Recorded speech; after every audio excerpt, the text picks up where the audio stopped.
An elderly veteran of the war, Commander Galler remained motionless while being examined.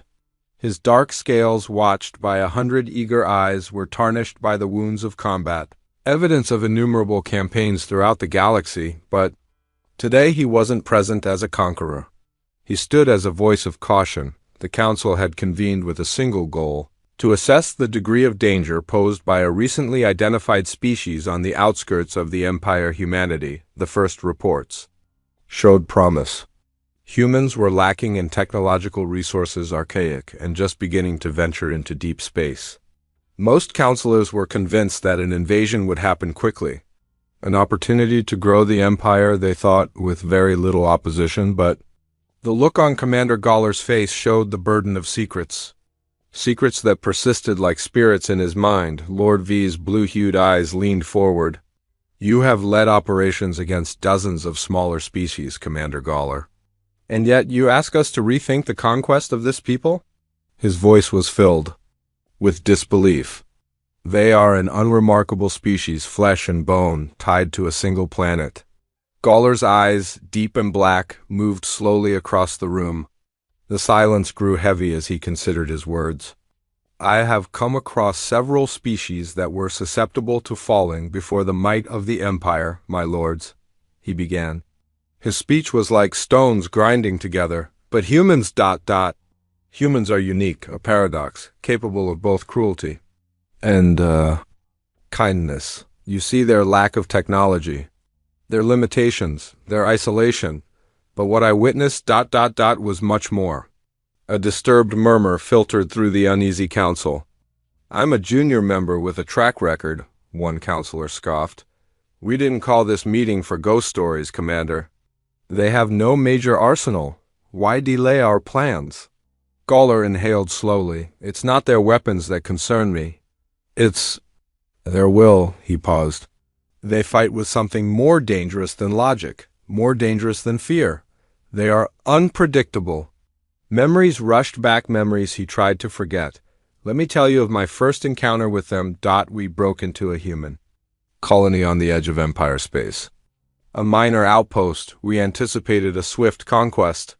But what we found was a battlefield. Traps and weapons, made from what we considered primitive trash, littered the terrain. But to them, these were tools, extensions of their will. They used the very landscape as a weapon." The council exchanged wary looks.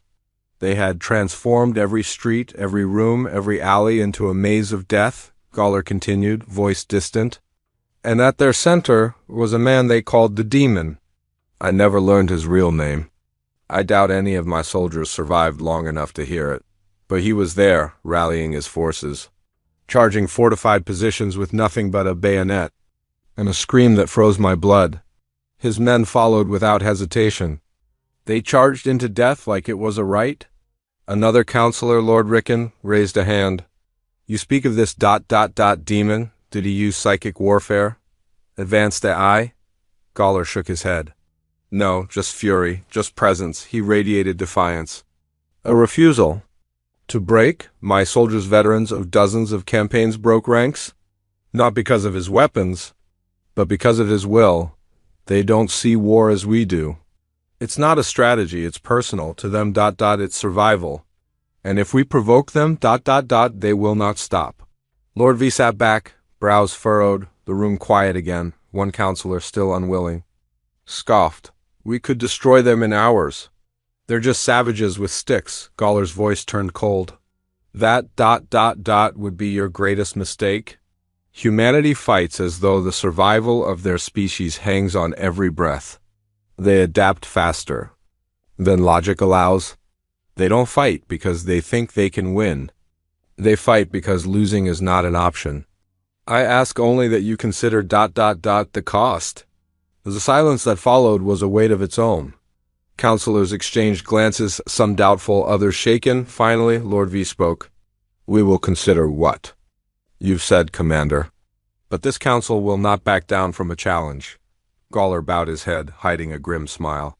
"I pray, my lords, that you do consider it, before making a choice that cannot be undone." He turned, his shadow stretching across the chamber floor as whispers filled the air. Behind his eyes, The memory still burned. The battlefield ... smoke choking the sky, turning the sun blood red ... his battalion, the best in the Empire, landing. With supreme confidence ... only to find not primitives, but predators, cornered beasts, fighting with a ferocity that tore through the Empire's pride, ambushs, homemade bombs, scavenged weapons used with ruthless efficiency ... each trap a message. We will not go quietly, they had nothing.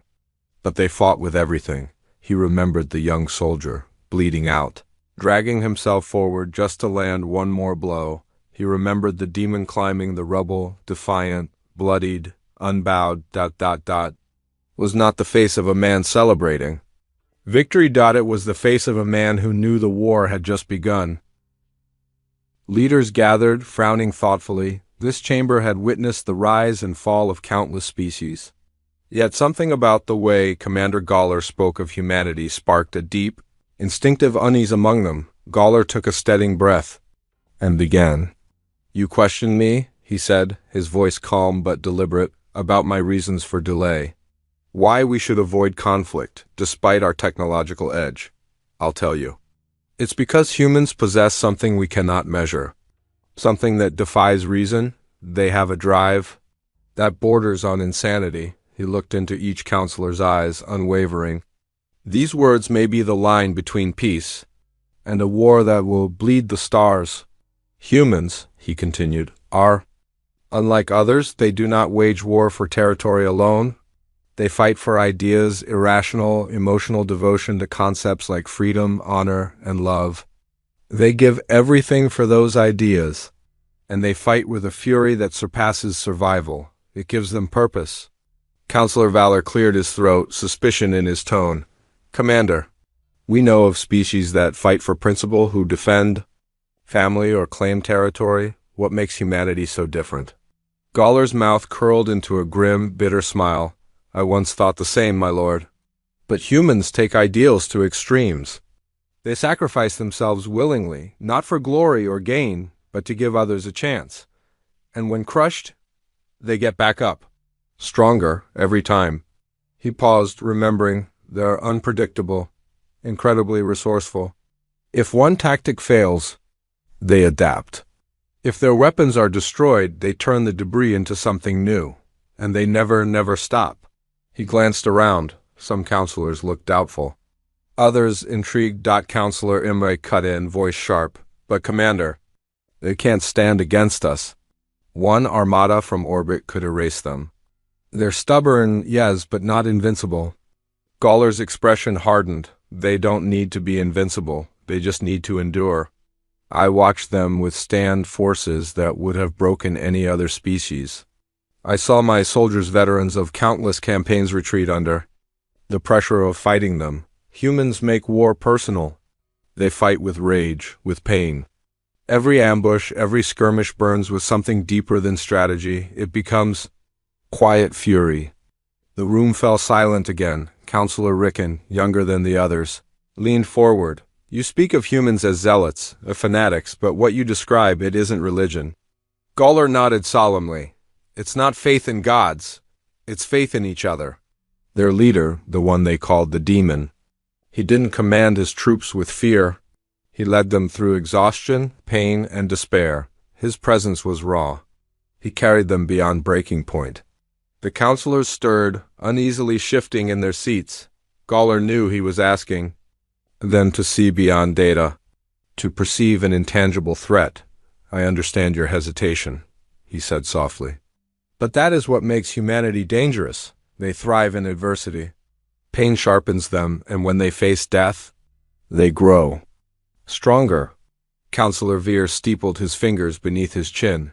"You truly believe that this madness will continue, even when faced with extinction?"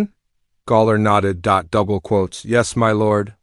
If pushed, they will fight with everything. And should they survive, ... they will remember. Humanity does not forget." Once more the chamber grew quiet. His words settled like ash over each of them. Doubt, heavy, creeping, unavoidable. Conquest, Gawler realized, might cost too much. "I speak not from fear," he said finally, but from experience. Humans are not like any other species we have encountered. And if provoked beyond reason, they will unleash a war that could devour us all. Lord the Fifth spoke again, this time softly. This resilience you describe, you believe it makes them a match for the Empire? Gawler bowed his head. Yes, my lord, not in numbers, not in technology, but in spirit. In the very essence of who they are not to be underestimated. A cold silence followed. Gawler's words pulsed like a second heartbeat through the room. At last, Counselor Imre raised his voice. What would you have us do, Commander? Let them flourish unchallenged? Allow them to grow into a threat unchecked? Gawler's voice sharpened. Humans don't want to conquer. They don't crave control. They want peace, autonomy, survival. If we approach them with respect and not violence, they might become allies, not enemies. Counselor Rickon, who had been silent, finally spoke. Do you truly believe humans could be partners to the Empire? There was a ripple in the chamber, some eyes skeptical, others reflective. Lord V raised a hand to silence the whispers. We cannot ignore the possibility. We will send an emissary to negotiate. Commander, Gawler, you will lead the delegation. You've seen what they're capable of. You will be our voice. Gawler bowed again. I will, my lord, and I will take every precaution to ensure this moment does not spiral into the conflict we all fear. Before the council adjourned, Counselor Imre's voice sliced through the air. I hope you're not too optimistic, Commander. Because if diplomacy fails, and these people are as volatile as you say, it will be your head on the line. Gawler met his eyes, calm and steady. I accept that. But understand, if we provoke them, we will face an enemy unlike any we've ever known, and we may not have the luxury of a second chance. Imre scoffed but said nothing more. The meeting ended. The counselors dispersed.